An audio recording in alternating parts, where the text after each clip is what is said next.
Hi friends, ప్రస్తుతం అయితే మనం శ్రీశైలంలో ఉన్నాం. అదేంటో తెలియదు కానీ మేము ఏ ట్రిప్ వెళ్ళినా సరే అక్కడ మాత్రం పిచ్చ క్రౌడ్ ఉంటుంది.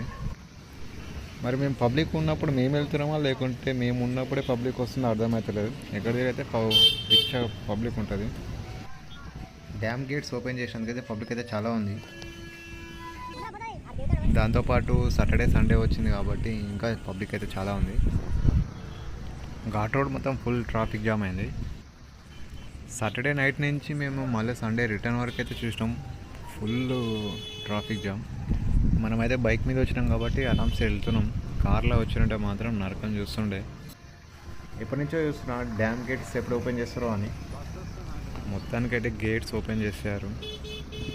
లాస్ట్ టైం సలేశ్వరం వచ్చినప్పుడే చాలా పబ్లిక్ ఉంది అనుకుంటే ఈసారి శ్రీశైలంలో మరీ దారుణంగా ఉంది పబ్లిక్ అయితే. 150 రూపాయలు పెట్టి దర్శనం టికెట్ తీసుకుంటే గిట్ట మమ్మల్ని 4 అవర్స్ అయితే వెయిట్ చేయించారు. నైట్ అయితే రూమ్ గిట్ట దొరకలే, బయటనే పడుకోవడం. ఇంకా ఇదేందో అర్థం కాదు, సత్రాలలో రూమ్స్ అయితే చాలా ఉంటాయి కాకపోతే వాళ్ళు ఎందుకు రూమ్స్ అయితే అన్నీ బుక్ అయిపోయినాయి అంటారు. ఎందుకు నాకు అక్కడైతే అర్థమవుతలేదు. రూమ్స్ అన్నీ ఖాళీగానే ఉంటాయి కానీ రూమ్స్ అన్నీ ఫుల్ అయిపోయినాయని చెప్పి చెప్తున్నారు ఎందుకో మరి. నిన్న ఘాట్ రోడ్లో ఒక యాక్సిడెంట్ కూడా జరిగింది.